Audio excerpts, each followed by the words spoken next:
मैं दुल्हन बनी अपने कमरे में बैठी थी, लेकिन मेरे दिल में कोई भी उमंग ना थी। और वजह यह थी कि मैं एक अनचाही दुल्हन थी। मेरा दिल हर जज्बात से खाली था। मैं इस समय दिमागी दबाव में थी कि जब मेरे कमरे का दरवाज़ा खुला तो मेरी सांसें अटक गई थी, क्योंकि आने वाला कोई और नहीं बल्कि मेरी बेचैनी की वजह यह भी थी कि मैं अपने ही दोस्त की सौतन की हैसियत से इस घर में आई थी। नताशा से मेरी दोस्ती उस समय हुई थी जब मेरी उम्र सिर्फ 5 साल की थी। मैंने जब आंख खोली तो खुद को अनाथ आश्रम में देखा था। मैंने होश संभालते ही अनाथ आश्रम का माहौल देखा था, और वहीं के एक इंचार्ज ने ही मुझे बताया था कि तुम एक दिन की थी जब तुम्हें कोई अनाथ आश्रम के बाहर पड़े झूले में डालकर चला गया था। शायद मेरी माँ की कोई मजबूरी रही होगी और मेरे बाप ने मेरी माँ को तलाक की धमकी दी होगी कि अगर फिर से बेटी हुई तो तलाक दे दूंगा, इसलिए उसने चुपचाप मुझे झूले में डाल दिया होगा। या फिर मैं किसी की नाजायज औलाद थी जो किसी ने अनाथ आश्रम के बाहर पड़े झूले में डालकर मुझसे जान छुड़वाई थी। मैं नहीं जानती थी मेरी माँ कौन है, बाप कौन है। बस 3 साल की उम्र में जब मैंने थोड़ा होश संभाला तो खुद को अनाथ आश्रम में ही पाया था। वहाँ रूखी सूखी रोटी जैसी भी मिलती थी, चुपचाप खा लेती थी। बचपन से ही हमें सब्र की सिखाया गया था। मुझे क्या, अनाथ आश्रम में रहने वाले हर बच्चे का यही हाल होता था। लेकिन एक रात मैं सो रही थी जब मुझे रोती हुई बच्ची की आवाज़ सुनाई दी थी। क्योंकि मैं नींद की कच्ची थी इसलिए मेरी आंख खुल गई थी। मुझे ऐसा लगा जैसे वह रोने वाली बच्ची की आवाज़ मेरी कहीं पास से ही आ रही थी। उसकी आवाज़ ने जैसे मुझे बेचैन कर दिया था कि तभी अचानक से ही हमारे कमरे का दरवाज़ा खुला। सामने एक नौकरानी खड़ी थी जो एक 5 साल की बच्ची का हाथ पकड़े उसे अंदर ले आई थी। मेरी उम्र भी लगभग 5 साल की थी। वह बच्ची रोई जा रही थी, मम्मी मम्मी पुकार रही थी कि मुझे मेरी मम्मी के पास जाना है, मुझे यहाँ नहीं रहना, मैं अपनी मम्मी के बगैर मर जाऊंगी, भगवान के लिए मुझे मेरी माँ के पास छोड़ दो। वह नौकरानी कहने लगी कि तुम्हारा ठिकाना अब यही है, इसलिए रो रो कर हमें तंग मत करो। मेरे साथ वाला बिस्तर खाली था। नौकरानी ने उसे वहाँ बैठा दिया और कहने लगी, चलो सो जाओ, और ख़बरदार जो अब तुमने रो रो कर सारा अनाथ आश्रम सर पर उठाया तो जब से आई हो रोई जा रही हो। नौकरानी उसे डांट कर बाहर चली गई। क्योंकि मैं उठकर बैठ गई थी वह मुझे देखने लगी, साथ ही साथ सिसकियाँ भरने लगी। कुछ डरी सहमी भी लग रही थी। सर पर पट्टी बंधी हुई थी। मुझे उस पर दया आ गई। अचानक पता नहीं क्यों मुझे नताशा को देखकर अपने दिल में एक मोहब्बत महसूस हुई थी। मैं उसके बिस्तर पर आ गई और उसे अपने सीने से लगा लिया। शायद उसे भी एक हमदर्द की ज़रूरत थी। वह फूट फूट कर रोने लगी। मैंने उसे पूछा कि तुम यहाँ कैसे आई हो। वह कहने लगी, मुझे नहीं पता, मैं तो अपनी मम्मी पापा के साथ एक बस में सफ़र कर रही थी। हम एक शहर से दूसरे शहर जा रहे थे। वहाँ मेरी मम्मी की सहेली रहती है, लेकिन रास्ते में बस खाई में गिर गई। मेरे भी सर पर चोट आई थी, लेकिन जब मैं होश में आई तो मैं सड़क पर लेटी हुई थी और मेरे आसपास पुलिस वाले भी थे। उन्होंने कहा कि इस बच्ची को होश आ गया है। जब मैं उठी तो वहाँ मौजूद पुलिस वालों में से मैंने अपने माँ बाप के बारे में पूछा, लेकिन वह कहने लगे सब लोग खाई में गिरकर मर चुके हैं, बस तुम ही जिंदा बची हो। यह कहकर 2 दिन उन्होंने मुझे हॉस्पिटल में रखा और उसके बाद वह मुझे यहाँ छोड़ गए हैं। लेकिन मुझे अपनी माँ के पास जाना है, अपने पापा के पास जाना है। मेरे मम्मी पापा कैसे मुझे छोड़कर जा सकते हैं। यह सुनकर मैं एक ठंडी आह भरी थी। नताशा कहने लगी, मेरे मम्मी पापा मुझे बहुत प्यार करते थे। मेरा बहुत बड़ा कमरा था, मेरे पास बहुत सारे खिलौने भी थे। यहाँ नहीं रहना चाहती, मुझे अपने घर वापस जाना है। वह रो रही थी और उसकी सिसकियाँ मुझे तकलीफ़ पहुँचा रही थी। मेरी भी आंखों से आंसू बहने लगे। ना जाने नताशा में ऐसी क्या बात है कि मैं उसे बेपनाह मोहब्बत करने लगी और फिर वह भी धीरे धीरे मुझे चाहने लगी थी। जैसे जैसे समय गुजरता गया हम दोनों का यह हाल था कि एक जान और 2 शरीर थे। फिर तो जहाँ नताशा होती वहाँ मैं पाई जाती। जब तक नताशा नहीं आ जाती मैं खाना नहीं खाती थी और उसका भी यही हाल था। समय के साथ साथ हमारी मोहब्बत परवान चढ़ती गई। हमने अनाथ आश्रम में ही 10वीं क्लास तक पढ़ाई की थी। हम लोग पढ़ने में भी बहुत होशियार थे, इसलिए इंचार्ज से अनुमति लेकर हमने कॉलेज में भी एडमिशन ले लिया और फिर कॉलेज के बाद हम अनाथ आश्रम के बच्चों को पढ़ाने लगे थे। उसी समय नताशा के लिए बहुत अच्छे लड़के का रिश्ता आ गया। उसके चाचा ने ही उसकी परवरिश की थी, लेकिन वह भी अब मर चुके थे। उनका घर अपना था, अच्छा कमाता था। उसने सोचा कि वह अनाथ लड़की को सहारा दे, लेकिन वह कहता था कि लड़की को मैं खुद देखकर पसंद करूंगा। हालांकि मैं भी प्यारी थी, लेकिन नताशा बेहद हसीन थी। हम 5 लड़कियां थी जो उम्र में कम थी और लड़कियां छोटी थी या फिर ज़्यादा उम्र की हो चुकी थी। इसलिए इंचार्ज ने हमें ही बुलाया था। उस नौजवान ने पूरी नज़र हम पर डाली और नताशा पर जाकर उसकी नज़र रुक गई थी। उसने कहा कि मैं इस लड़की से शादी करना चाहता हूँ, और यह सुनते ही नताशा की रंगत सफ़ेद पड़ गई थी। वह बहुत ही परेशान हो गई थी। इंचार्ज ने कहा कि ठीक है, आप कल को आ जाना और नताशा की ओर तुम्हारी बहुत ही सादगी से शादी कर देंगे। नताशा ने फ़ौरन कहा कि मुझे नहीं करनी शादी। यह कहकर वह फ़ौरन वहाँ से निकल गई थी। हम चारों लड़कियों और इंचार्ज हैरत से उसे जाता देखने लगे। कोई भी इस बात की वजह नहीं जानता था। वह लड़का भी कुछ परेशानी का शिकार हो गया था। इंचार्ज ने कहा कि ऐसा करें कि आप किसी और लड़की को पसंद कर ले, लेकिन वह लड़का कहने लगा मुझे वही लड़की पसंद है और मैं उसी से शादी करना चाहता हूँ। हो सकता है कि अचानक से शादी की बात पर घबरा गई हो। आप उसे समझाएं, मैं 2 दिन बाद पंडित जी को लेकर आऊँगा। यह कहकर वह लड़का वहाँ से चला गया। मेरे इंचार्ज ने ठंडी आह भर के रह गए थे। पहली बात तो यहाँ अच्छे रिश्ते आते नहीं, और अगर किस्मत से आ भी जाए तो लड़की उसे अपनी खुशनसीबी ही समझती है। हम सब ने उस लड़के की अच्छी तरह से छानबीन कराई है। यह बहुत ही शरीफ नौजवान है, अच्छा कमाता है, अपना घर है। नताशा को और क्या चाहिए। फिर इंचार्ज मुझसे कहने लगे, सुनैना तुम समझाओ नताशा को, ऐसे रिश्ते बार बार नहीं आते। मैंने कहा जी मैडम, मैं उसे ज़रूर समझाऊंगी। हैरत तो मैं भी थी कि नताशा ने इनकार क्यों किया। जब मैं ऊपर कमरे में गई तो वह बेतहाशा रोई जा रही थी। मुझे देखकर मेरे साथ लगकर और भी ज़्यादा रोने लगी। कहने लगी, सुनैना मुझे नहीं करनी उससे शादी। मैंने कहा क्यों नहीं करनी, क्या बुराई है उसमें। ना तो वह बूढ़ा है, ना ही शक्ल सूरत का बुरा है, ना गरीब है। ऐसे रिश्ते तो किस्मत वाली को मिलते हैं। अगर माँ बाप के घर बैठी बिठाए शादी के लिए ऐसे रिश्ते आ जाए तो वह लोग उसे खुशनसीबी समझते हैं। तुम्हें तो अनाथ आश्रम में ऐसा रिश्ता मिल गया, ऊपर वाले का शुक्र करो। नताशा कहने लगी, सुनैना कहीं मैं अपना सर पीट लूँ, मैं तुम्हें छोड़कर नहीं जा सकती। देखो सुनैना, हम एक दूसरे के दुख दर्द के साथी हैं और हमेशा साथ रहेंगे। तुमने हमेशा मेरे आंसू पोंछे हैं और मैं तुम्हारे बिना रहने के बारे में सोच भी नहीं सकती।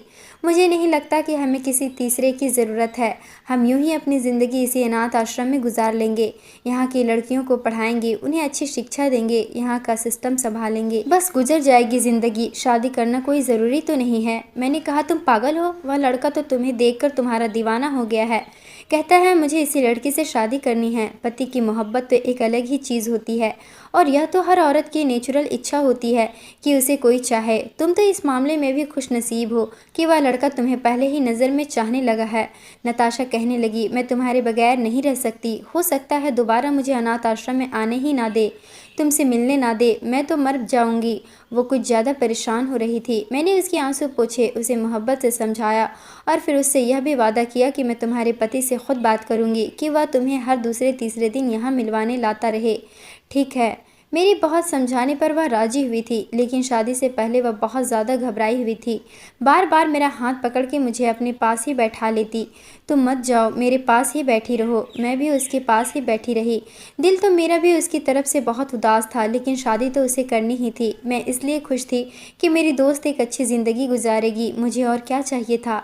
नताशा शादी के बाद मेरे गले लगकर खूब रोई थी और फिर विदा होकर चली गई। मैंने नताशा के पति से कहा था कि वह उसे कुछ दिन बाद ही अनाथ आश्रम मिलवाने के लिए ले आना, और उसने इस बात पर हामी भी भरी थी। वह बहुत अच्छा इंसान था। उसने 2-3 दिन बाद ही नताशा को अनाथ आश्रम में पूरे दिन के लिए छोड़ दिया था।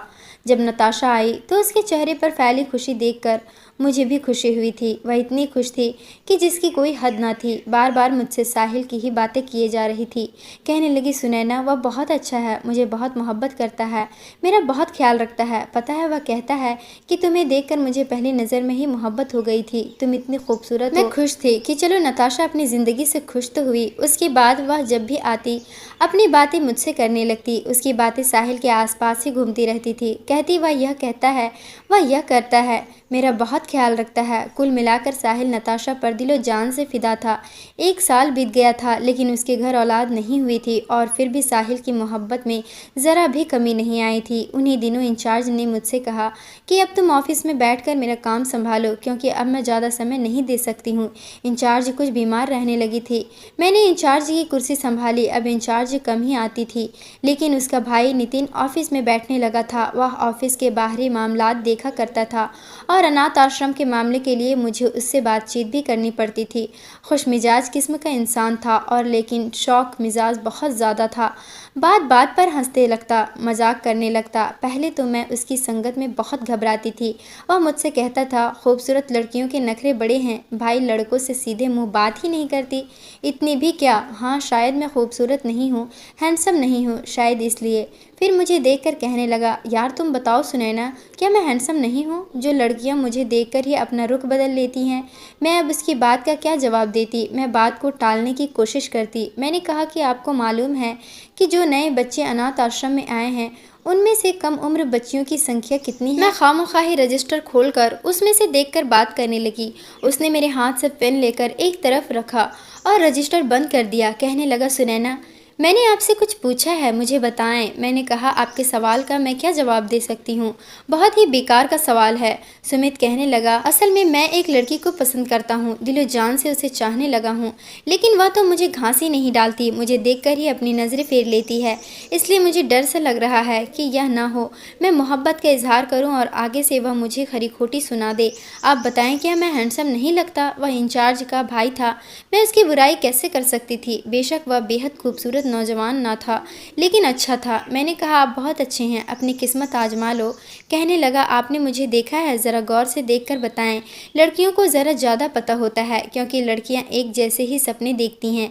अब मुझ में इतनी हिम्मत ना थी कि मैं उसे यूं आंखें फाड़ कर देखती। मैंने बस छोटी सी नज़र उस पर डाली और कहा, जी हाँ, आप अच्छे खासे ही हैं। कहने लगा, अगर आपको मुझ जैसा लड़का प्रपोज करे तो क्या आप मान जाएंगे? अब तो उसके सवालों ने मुझे बदहवास कर दिया था। मैं बेहद नर्वस थी, उसे क्या जवाब देती। सुमित कहने लगा, बताए ना सुनैना। मैंने कहा कि हमारी चॉइस कहाँ देखी जाती है, हमारी मर्जी पूछी नहीं जाती है। मेरे लिए तो किसी बुढ़े का रिश्ता भी आ गया तो मैं उस पर भी ऐतराज़ नहीं कर सकती। जिस कड़वी सच्चाई का मैंने उसे हवाला दिया था उसका चेहरा एकदम से बुझ कर रह गया था। एकदम से उसने मेरा हाथ पकड़ लिया। यह देखकर तो मैं बुरी तरह से उछल पड़ी थी। इससे पहले कि मैं कुछ कहती वह कहने लगा, मैं तुमसे शादी करना चाहता हूँ, तुम्हारी मर्जी जानना चाहता हूँ सुनैना, मैं मोहब्बत करता हूँ तुमसे। वह लड़की कोई और नहीं तुम ही हो। यह सुनकर तो मेरे कानों में सीटियां बजने लगी थी। मैं इस तरह के इजहार मोहब्बत के लिए बिल्कुल भी तैयार नहीं थी। जल्दी से अपना हाथ उसके हाथ से छुड़ाने लगी और कमरे से बाहर निकली थी, लेकिन दरवाजे तक पहुंची थी तो वह कहने लगा, सुनैना प्लीज़ इनकार मत करना। और फिर इनकार की कोई गुंजाइश नहीं थी क्योंकि वह एक अच्छा लड़का था। दूसरे दिन इंचार्ज बड़ी खुशी से आई थी और सुमित भी साथ ही था। कहने लगी, हम दो ही बहन भाई हैं और यह मेरे साथ ही रहता है। सुनैना तुम इसकी संगत में बहुत खुश रहोगी। इसने दुबई की कंपनी में नौकरी के लिए अप्लाई किया हुआ है और मुझे उम्मीद है कि इसकी नौकरी ज़रूर लग जाएगी। मेरा भाई शादी के बाद तुम्हें दुबई ले जाएगा, तुम इसके साथ बहुत ही खुशहाल जिंदगी गुजारोगी। इससे पहले कि इंचार्ज मेरी उंगली में अंगूठी पहनाती, सुमित कहने लगा, दीदी सुनैना को अंगूठी मैं पहनाऊंगी। अनाथ आश्रम में मौजूद सब औरतें इस खुशी में शामिल थी। उन्हीं दिनों नताशा अपने पति के साथ घूमने नैनीताल गई हुई थी। मैंने उसे यह खबर नहीं सुनाई थी, वरना तो वह सब कुछ छोड़कर यहाँ पहुँच जाती। मैंने सोचा जब वह मुझसे मिलने आएगी तो मैं उसे यह खुशखबरी सुना दूंगी। जाहिर सी बात है वह भी बहुत खुश होगी। नैनीताल ट्रिप पर जाने से पहले नताशा यहाँ आई थी। कहने लगी, मेरा बिल्कुल भी जाने को दिल नहीं चाह रहा। सुनैना तुम ऐसा करो, तुम भी मेरे साथ चलो। मैंने कहा, मैं कैसे जा सकती हूँ, अनाथ आश्रम अब मेरे सर पर है, तुम खुद सोचो, मेरी जिम्मेदारियाँ बढ़ गई है। नताशा बोली, तुम्हारे बगैर मेरा दिल वहाँ नहीं लगेगा। मैं जब तक हर दूसरे तीसरे दिन यहाँ पर ना आ जाऊँ मेरा तो दिल ही नहीं लगता। लेकिन मैंने उसे कहा कि अब अपने घर में दिल लगाना शुरू करो। भला ये कोई बात है? अब तो साहिल भी मुझे कहने लगा था कि अभी इसे समझाएं कि यह घर पर दिल लगाए। हर समय यह आपकी ही बातें करती रहती है और मुझे यहाँ आने की जिद करती है। मैं एक ऑफिस का कर्मचारी हूँ, अगर काम नहीं करूँगा तो फिर पैसे कहाँ से आएंगे?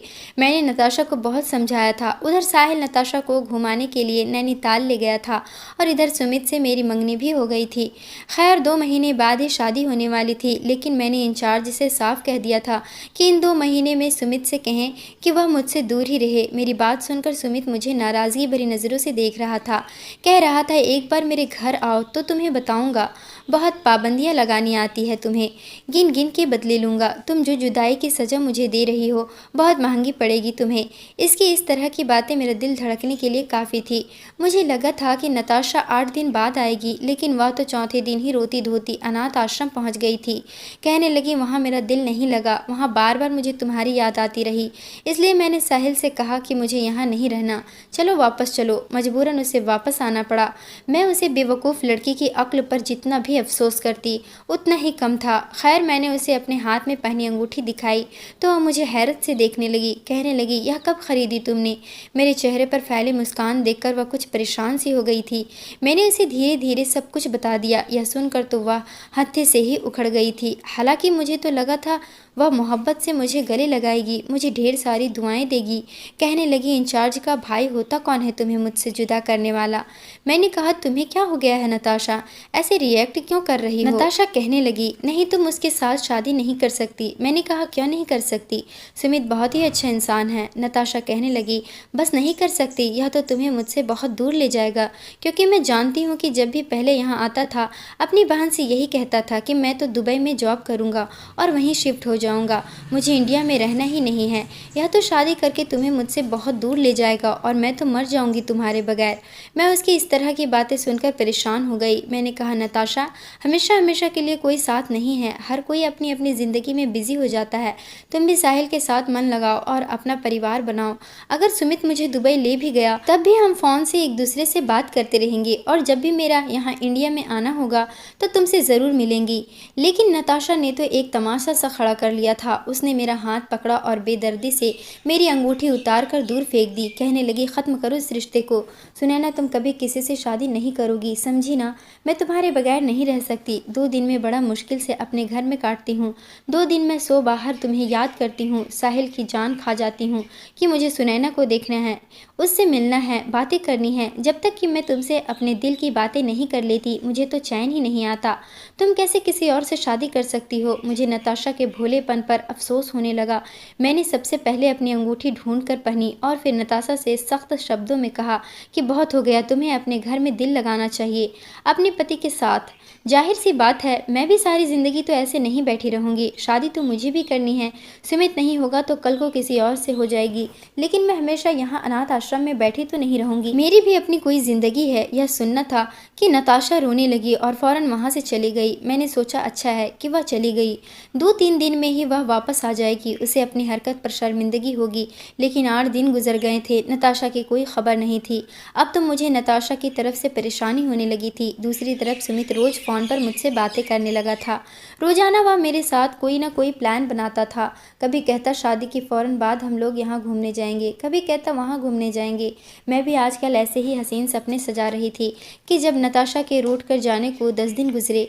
एक दिन साहिल का कॉल आया, वह बहुत परेशान था। कहने लगा सुनैना क्या आप घर पर आ सकती हैं? मैं बहुत मजबूरी के हालात मैंने आपको फ़ोन किया है। मैंने कहा क्या हुआ है? साहिल कहने लगा नताशा बेहद बीमार है, उसका बुखार नहीं जा रहा और बुखार में भी वह आपको ही बुला रही है। यह सुनना था कि मेरा दिल जोर जोर से धड़कने लगा। मैं फौरन से नताशा के घर गई थी। वह बेखुद से अपने बिस्तर पर लेटी हुई थी। जब मैं उसके पास गई तो मैंने उसे पुकारा। उसने मेरा हाथ पकड़ लिया, आंखों से आंसू बह रहे थे। मुझे देखकर कहने लगी दुआ करो सुनैना मैं मर जाऊं। उसकी यह बात सुनकर मैं तड़प उठी थी। मैंने कहा ऐसा क्यों कह रही हो?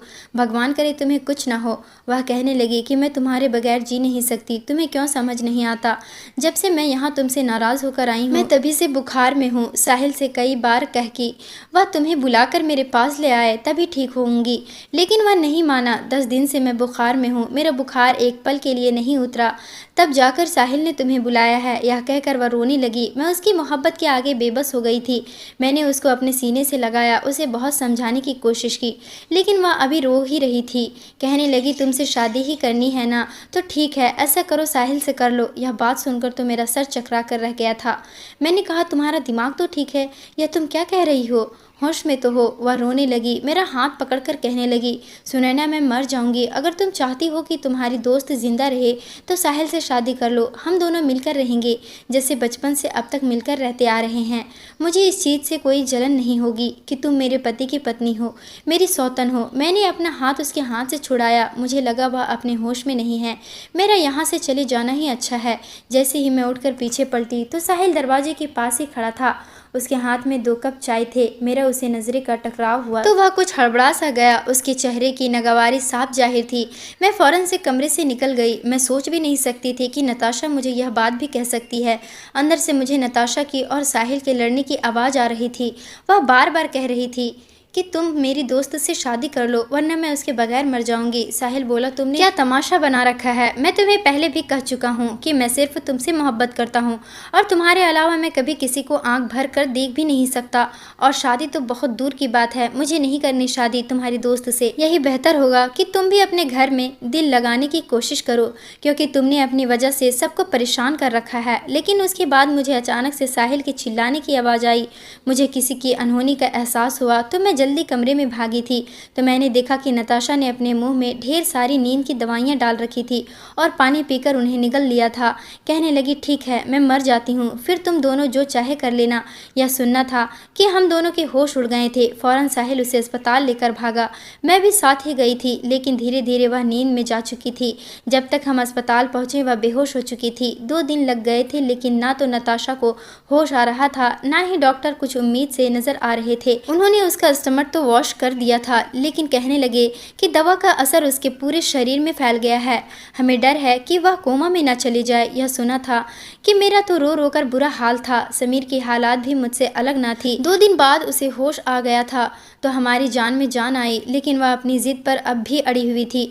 हम दोनों से कहने लगी कि अगर तुम दोनों ने शादी ना की तो मैं फिर से ऐसे ही कोई और हरकत करूंगी। मैं सुमित को कभी भी सुनैना के साथ बर्दाश्त नहीं कर सकती, किसी के साथ भी बर्दाश्त नहीं कर सकती। मैं चाहती हूँ वह हर समय मेरी आंखों के सामने रहे, जरा सा दूर ना हो, वरना मैं खुद को ख़त्म कर लूँगी। साहिल अब जान चुका था कि वह सिर्फ धमकी नहीं दे रही, वह सचमुच कर गुजरेगी, इसलिए उसने हथियार डाल दिए थे।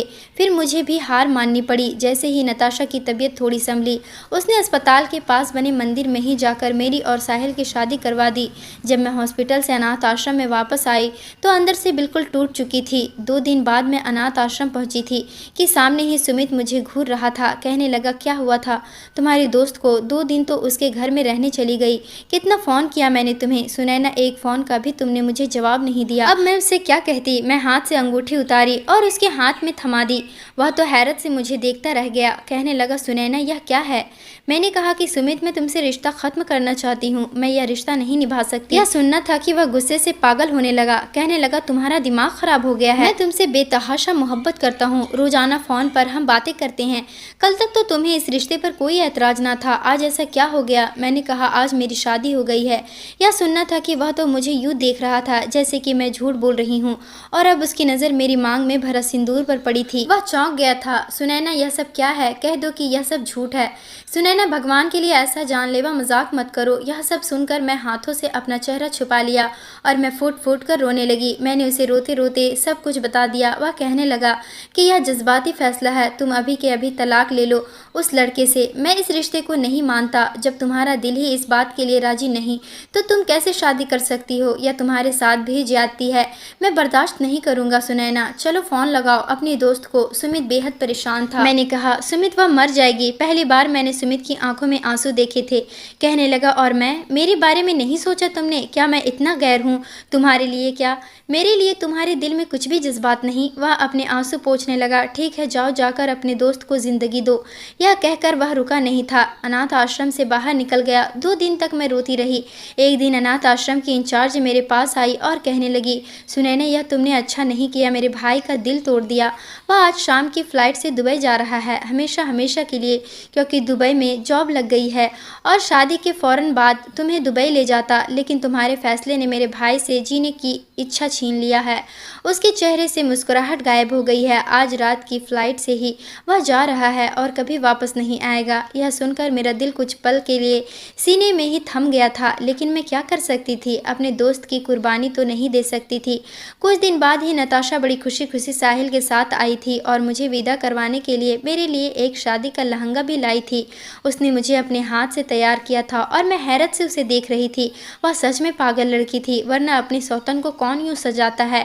हाँ, साहिल के चेहरे पर बहुत उदासी थी, कोई जज्बात नहीं थे उसके चेहरे पर। अब मैं भी जानती थी कि मैं एक अनचाही दुल्हन हूँ। घर जाते ही नताशा ने मुझे कमरे में बिठाया और बाहर चली गई। मेरे दिल में अभी साहिल के लिए कोई जज्बात ना थे। मैं जानती थी कि वह भी मेरे लिए ऐसे ही कोई जज्बात नहीं रखता।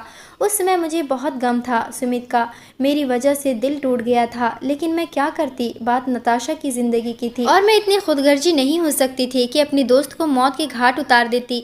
फिर मैंने यह सोचा कि समय के साथ साथ वह भी समझ जाएगी। मेरे कमरे का दरवाज़ा खुला, मैं सिमट कर बैठ गई थी। मैं सोच चुकी थी कि समीर से कह दूंगी कि अभी मैं इस रिश्ते के लिए दिमागी तौर पर तैयार नहीं हूँ, लेकिन जब मैं नज़र उठाकर देखा तो समीर के बजाय कमरे में नताशा आई थी। मुझे मुस्कुरा कर देख रही थी, मेरे पास आकर बैठ गई, कहने लगी बहुत प्यारी लग रही हो, तुम्हें पता है मैं तुम्हें दुल्हन की रूप देखने के लिए बड़ी एक्साइटेड थी। मैंने कोई जवाब नहीं दिया। नताशा कहने लगी, देखो साहिल तुम्हें बिल्कुल भी पसंद नहीं करता, वह मुझसे बेतहाशा मोहब्बत करता है, इसलिए मैं तुमसे साफ बात करने आई हूँ। साहिल से सिर्फ तुम्हारा कागजी रिश्ता ही रहेगा, क्योंकि जितनी मोहब्बत मैं तुमसे करती हूँ उतना साहिल से भी करने लगी हूँ। जितनी जुनूनी मोहब्बत मुझे तुमसे है उतनी ही जुनूनी मोहब्बत मुझे समीर से है, इसलिए कभी नहीं चाहूंगी कि वह तुम्हें वह मोहब्बत दे जो वह मुझे देता है। तुम्हें उन नज़रों से देख जैसे मुझे देखता है। मैं तो उसकी बातें सुनकर ही ठंडी पड़ गई थी, मेरी रीढ़ की हड्डी में सनसनी दौड़ गई थी। नताशा कहने लगी, मैं तुम्हें यहाँ सिर्फ अपने लिए लाई हूँ ताकि तुम्हारी कहीं शादी न हो जाए, तुम मुझसे दूर न चली जाओ, हम दोनों इस घर में बिल्कुल वैसे ही रहेंगे जैसे अनाथ आश्रम में रहते थे। हाँ, लेकिन साहिल मेरा पति है, मेरा ही रहेगा। मैं यह नहीं चाहूँगी कि तुम उसके लिए सजो या उसके करीब जाने की कोशिश करो। पूरा दिन तुम आज़ादी से घर में जहाँ चाहे घूम फिर सकती हो, लेकिन जैसे ही साहिल घर आएगा तुम कमरे से बाहर नहीं आओगी। तुम्हारा खाना पीना सब तुम्हें कमरे में मिल जाया करेगा। मैं तो नताशा की बातें सुनकर यूं हो गई थी कि जैसे सांस लेना भूल गई थी। कैसी खुदगर्ज मोहब्बत थी नताशा की। अगर ऐसी ही कोई इच्छा थी तो फिर उसने मेरा रिश्ता सुमित से खत्म करवाया और क्यों अपने पति से शादी करवाई। मैं भी एक इंसान थी, जीती जागती लड़की थी, अपने अंदर सब जज्बात रखती थी। मुझे अच्छा लगता था कि कोई मुझे चाहे, मुझे मोहब्बत दे। मैं सिर्फ एक दोस्ती की खातिर अपने जज्बातों की कुर्बानी नहीं दे सकती थी। एक नेचुरल सी ख्वाहिश थी जिसे कोई भी इनकार नहीं कर सकता था। उसके बाद जो उसने मुझे कहा, मेरे तो होश उड़ गए थे। कहने लगी, अगर तुमने कभी भी साहिल के करीब जाने की कोशिश की तो मैं खुद को ख़त्म कर लूँगी और साहिल की भी जान ले लूँगी। तुम जानती हो ना, मैं जो कहती हूँ वह कर दिखाती हूँ। यह कहकर वह कमरे से बाहर चली गई और मैं उसकी बात सुनकर यूं हो गई थी कि जैसे पत्थर की हो गई हूँ। मेरे अंदर कोई जान न बची थी, लेकिन मैं क्या कर सकती थी। क्या यह मेरी वही दोस्त थी जो मुझ पर जान निछावर करती थी। वह कैसे अपनी मोहब्बत के चक्कर में मुझे तमाम ज़िंदगी की सज़ा सुनाकर चली गई थी। मैं सोच भी नहीं सकती थी। मेरी आंखों से टप टप आंसू बहने लगे। मेरी वो रात रोते सिसकते गुजरी थी। पहली बार मुझे अपनी वह गुमनाम माँ याद आने लगी जिसके जिगर का मैं टुकड़ा थी। फिर सोचा कि जब उसे ही मुझ पर दया न आई और मुझे अनाथ आश्रम में झूले में डाल गई तो मैं किसी और से क्या उम्मीद रखती। फिर मुझे यह लगा कि शायद मुझे सुमित की बद्दुआ लग गई है। वह मुझे कितना चाहता था और मैंने उसे छोड़कर नताशा को अहमियत दे दी। नताशा को तो सब कुछ मिल गया, प्यार करने वाला पति, अपना घर और वह दोस्त भी जो उसकी मोहब्बत की खातिर सारी ज़िंदगी एक बेनाम से ज़िंदगी जीने पर मजबूर होगी। सुबह मैं जब कमरे से बाहर आई तो साहिल और नताशा नाश्ता कर रहे थे। मुझे देखकर नताशा कहने लगी, आओ आओ सुनैना, यहाँ आकर बैठो, मैं तुम्हें नाश्ता बनाकर देती हूँ। इससे पहले कि नताशा उठकर मेरे लिए नाश्ता बनाती, साहिल ने माथे पर हाथ फेरा और उठकर खड़ा हो गया और एक ही घुट में गर्म चाय अपने मुंह में डालने के बाद जाने लगा और कहने लगा, मैं ऑफिस जा रहा हूँ। मैं समझ गई थी कि मेरे आने से वह बहुत ज़्यादा डिस्टर्ब है। जाहिर सी बात है, मैं एक अनचाही पत्नी थी और उसके सामने उसकी मोहब्बत बैठी थी। वह भला मुझे क्यों अहमियत देता। समय गुजरने लगा था। नताशा साहिल के आने से पहले मुझे कमरे में कैदी बना देती थी। मेरा खाना भी वहीं दे देती। अक्सर मुझे कमरे से बाहर साहिल और नताशा के हंसने की आवाज़ें आती थी। मैं उस वक्त फूट फूट कर रोने लगती। मुझे अपनी गलती का पूरी तरह एहसास हो रहा था। नताशा वैसे तो मेरा बहुत ख्याल रखती थी, लेकिन साहिल के सामने मुझे आने नहीं देती थी। 3 महीने गुजर गए थे। मुझे लगता था कि जैसे मैं कठपुतली हूँ, नताशा के इशारों पर नाचने वाली कठपुतली। एक रात मैं रो रही थी जब मेरे कमरे में दस्तक हुई। मुझे लगा नताशा होगी। मैं आंसू साफ किया और दरवाज़ा खोला तो मुझे हैरत का झटका लगा था। सामने साहिल खड़ा था। मुझे देखकर कहने लगा, आप रो क्यों रही हैं। मुझे उस समय उस पर इतना गुस्सा आया कि जिसकी हद नहीं थी। क्या वह इतना अनजान था। मैंने कहा, आपको कोई फ़र्क नहीं पड़ना चाहिए। आपके पास आपकी पत्नी मौजूद है, जाइए उसके पास जाइए, मुझे मेरे हाल पर छोड़ दें। या कहकर मैंने दरवाज़ा बंद कर दिया। काफ़ी देर मेरे दरवाजे पर दस्तक होती रही, लेकिन मैं पत्थर की बनी बैठी रही। एक रात लगभग 3 बजे मेरा सर दर्द के मारे फट रहा था। मैंने सोचा इस समय वह दोनों कमरे में जा चुके होंगे, इसलिए मैंने अपने लिए चाय बनाने के लिए उठ गई। मैं चाय बनाने के लिए किचन में चली गई। अभी मैं चाय बना ही रही थी कि मुझे लगा जैसे किचन के दरवाजे पर कोई खड़ा है। मैंने अचानक मुड़ के देखा तो हैरान हो गई। साहिल किचन के दरवाजे को टेक लगाए खड़ा था और मुझे ही देख रहा था। अचानक उसे मेरी नज़रें मिली तो सीधा खड़ा हो गया। कहने लगा, चाय बना रही हो? मैंने कहा, जी हाँ, मेरे सर में दर्द हो रहा था। कहने लगा, सर तो मेरे भी दर्द हो रहा है, काफ़ी रातों से जाग रहा हूँ, किसी की सिसकियाँ चैन नहीं लेने देता। ऐसा करो, मेरे लिए भी चाय बना दो। मेरा हाथ कुछ पल के लिए वहीं थमा था, लेकिन मैंने कोई जवाब नहीं दिया। मैं चाय बना चुकी थी, इसलिए एक कप चाय डाली और कह दिया कि यह आप पी लें, मैं सोने जा रही हूँ। इससे पहले कि मैं किचन से बाहर निकलती, उसने मेरा हाथ पकड़ लिया। मुझे लगा जैसे करंट सा मेरे पूरे शरीर में दौड़ गया है। साहिल कहने लगा, चाय तुमने अपने लिए बनाई थी, फिर अपना कप मुझे देकर क्यों जा रही हो? कब तक दूसरों के लिए अपनी इच्छाओं को मारती रहोगी? चलो ऐसा करते हैं, आधी आधी पी लेते हैं। यह सुनकर मुझे हैरत हुई थी। जो कुछ उसकी आंखों में था मुझे घबराने पर मजबूर कर रहा था। मैं समझ नहीं पा रही थी कि साहिल को क्या जवाब दूं। मेरा हाथ पकड़े वह मुझे स्लैब के पास ले आया और एक घूंट भरकर चाय का कप मेरी तरफ बढ़ा दिया। कहने लगा, लो पी लो। मैं जितना भी हैरान होती उतना ही कम था। मैंने हैरत से उसे देख रही थी। वह कहने लगा, मैं जानता हूँ कि मैं बेहद स्मार्ट हूँ, हैंडसम हूँ और मुझे देखने का तुम पूरा हक रखती हो, लेकिन जरा मुझे यह तो बताओ कि तुम मुझसे छुपती क्यों हो? मैं तो तुम्हें देखने के लिए भी तरस जाता हूँ। मैं जब भी ऑफिस से आता हूँ मुझे तुम नज़र नहीं आती। साहिल की बातें तो मुझे हैरान कर रही थी। मैंने कहा, आपको परवाह है? ना जाने क्यों मैं शिकवा कर बैठी थी उस पर। वह कहने लगा, बहुत परवाह है, इसलिए तो पूछ रहा हूँ कि तुम अपना दरवाज़ा क्यों लॉक रखती हो? कभी तुम्हें देखने का जी भी तो मैं दरवाजे से ही लौट कर वापस चला जाता हूँ। इतना जुल्म तो अच्छा नहीं होता सुनैना। मैं उसकी बातें सुनकर हैरान थी। क्या वह मुझसे मोहब्बत? मेरा दिल जोरों से धड़का था। फिर कहने लगा, सुनैना, तुम एक बहुत अच्छी लड़की हो, इसलिए मैं तुम्हें ना चाहते हुए भी चाहने लगा हूँ। शायद ये हमारे बीच बने रिश्ते की डोर है जो मुझे तुम्हारी तरफ खींचती है। रात भर तुम्हारी सिसकियाँ मुझे बेचैन करती है। जब भी मैं ऑफिस से वापस आता हूँ मेरी नज़रें तुम्हें ही तलाशती है। तुम मेरी पत्नी हो, इसलिए तुम्हें कमरे में बंद रहने की कोई ज़रूरत नहीं है। कल जब मैं ऑफिस से आऊँ तो तुम तैयार होकर बाहर बैठना, जैसे कि नताशा होती है। यह कहकर वह किचन से चला गया और मैं मिट्टी की मूरत बनी उसे देखती रही। अगले दिन मैं वैसा ही किया था। मैंने एक अच्छा सा ड्रेस निकाला, खूब तैयार हुई और साहिल के आने से पहले बाहर जाकर खड़ी हो गई। मुझे हॉल में यूं तैयार देखकर नताशा की हैरत से आंखें फटी की फटी रह गई। कहने लगी, तुम यहाँ क्या कर रही हो? इससे पहले कि मैं उसे कोई जवाब देती बाहर की डोरबेल बजी थी। मैं फौरन से दरवाजे के पास गई। दरवाज़ा खोला तो सामने साहिल का मुस्कुराता हुआ चेहरा देखकर मेरे चेहरे पर भी मुस्कुराहट आ गई थी। उसके हाथ में 2 शॉपिंग बैग थे। उसने एक मुझे पकड़ा दिया और कहने लगा, यह तुम्हारे लिए है। यह सुनकर तो मैं खुश हो गई थी। फिर आगे बढ़कर एक दूसरा बैग उसने नताशा को पकड़ा दिया, लेकिन वह गुस्से में थी। उसने वह शॉपिंग बैग वहीं फेंका और अपने कमरे में चली गई। इससे पहले कि मैं उसके पीछे जाती साहिल ने मेरा हाथ पकड़ लिया और कहने लगा, कोई ज़रूरत नहीं है उसे सर पर चढ़ाने की। खाना गर्म करो, हम दोनों आज साथ में खाना खाएंगे। मैंने कहा, वह खुद को कुछ कर न ले। साहिल कहने लगा, कुछ नहीं करेगी। साहिल ने मेरे साथ बैठकर खाना खाया था, बल्कि पहला निवाला भी अपने हाथ से मुझे खिलाया था। तब तक आंसू मेरी आंखों से बहने लगे थे। साहिल कहने लगा, यूं रोकर मुझे और शर्मिंदा मत करो। मैं तुम्हारे साथ बहुत जुल्म कर रहा हूँ। मेरा ज़मीर मुझे इस बात की इजाज़त नहीं देता उस लड़की के साथ बुरा सलूक करो जो अपनी हंसती खेलती ज़िंदगी को सिर्फ नताशा के जज्बातपन को देखकर छोड़ाई है। अपने हाथों से उसने मेरे आंसू पोंछे थे। फिर मेरे कान के पास जाकर कहने लगा, सुनैना, अपने कमरे का दरवाज़ा आज रात को लॉक मत करना। मेरा दिल एक अजीब सी लय में धड़कने लगा था। समीर की बातों में तो जैसे मेरे अंदर के तमाम जज्बात को जन्म दे दिया था। रात के 3 बजे समीर मेरे पास आया था। यह हमारे रिश्ते की डोर थी जो शायद मुझे साहिल की तरफ खींच रही थी। मैं अब साहिल से मोहब्बत करने लगी थी। मैंने अपने दिल को टटोला। सुमित उसमें कहीं भी नहीं था। शायद सुमित ने मुझसे मोहब्बत की थी, लेकिन मैंने कभी सुमित से मोहब्बत की ही नहीं थी। मेरे दिल में अब सिर्फ और सिर्फ साहिल ही था। हाँ, सुमित के लिए दुख ज़रूर हुआ था, क्योंकि उसने तो मुझसे मोहब्बत ही की थी। उस रात जब साहिल मेरे पास आया तो हमारे बीच की सारी दूरियां मिट गई थी।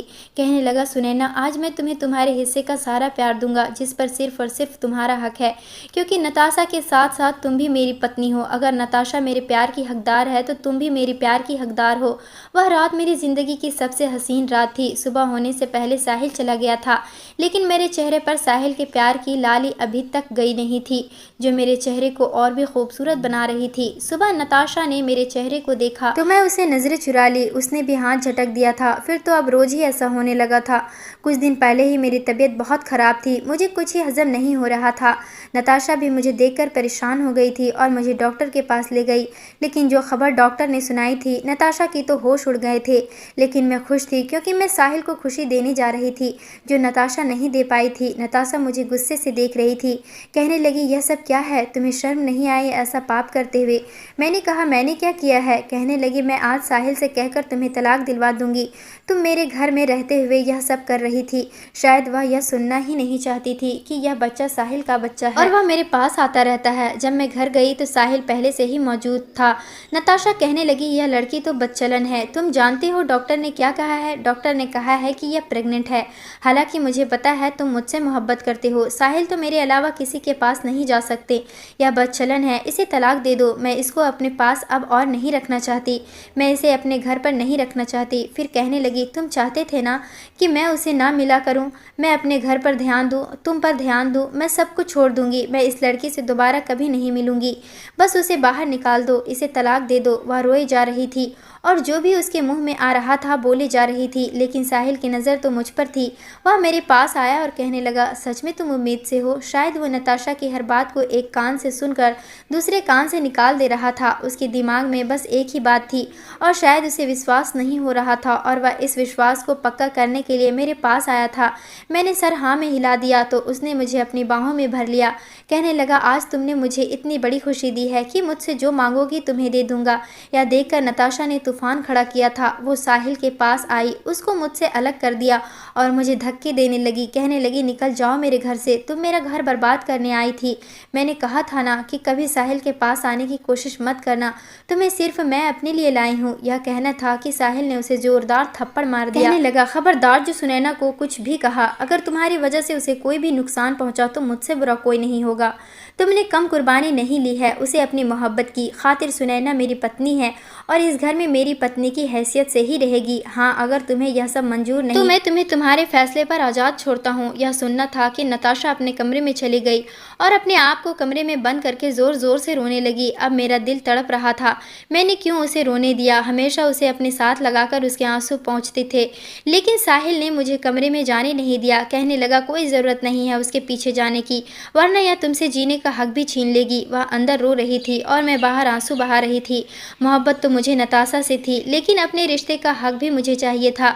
बहुत सारे दिन ऐसे ही गुजर गए थे। तीनों एक दूसरे से कटे कटे घूम रहे थे। कोई किसी से बात नहीं करता था। घर का माहौल अजीब सा हो गया था। अगले दिन नताशा बहुत चुप थी, लेकिन मैं उसके सामने जाने से ज़रूर घबरा रही थी। उसके हाथ में एक बहुत बड़ा बॉक्स था। मुझसे कहने लगी, मेरे पास बैठो। मैं उसके पास बैठ गई। फिर उसने वह बॉक्स मेरी गोद में रख दिया। कहने लगी, इसमें शादी का जोड़ा है, आज पहनकर तैयार हो जाना। साहिल को खुद मैं तुम्हारे कमरे में भेज दूंगी और चिंता मत करो, आज के बाद तुम्हें कुछ नहीं कहूँगी। मैं समझ गई थी कि जो कुछ मैंने किया वह गलत था। मुझे तुम्हारे बारे में भी सोचना चाहिए था।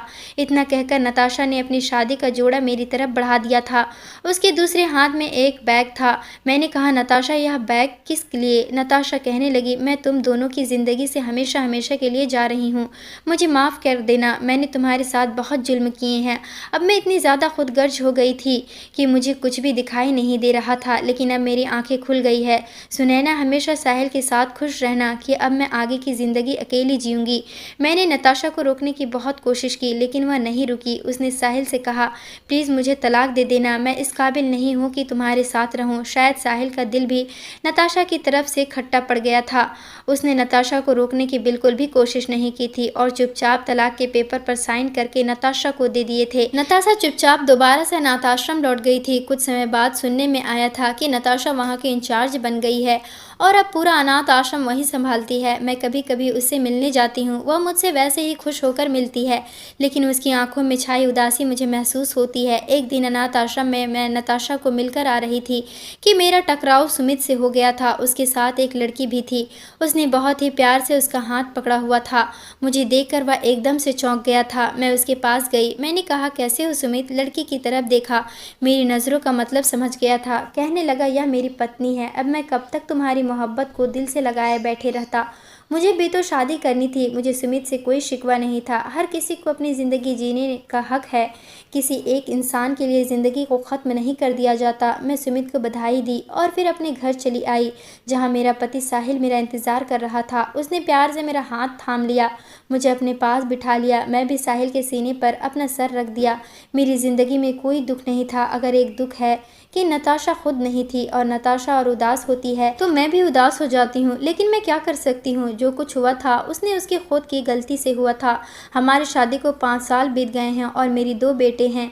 दोस्तों, नताशा का फैसला सही था या गलत? कमेंट करके ज़रूर बताना। दोस्तों, वीडियो कैसा लगा कमेंट करके ज़रूर बताना। वीडियो को लाइक और चैनल सब्सक्राइब कर देना।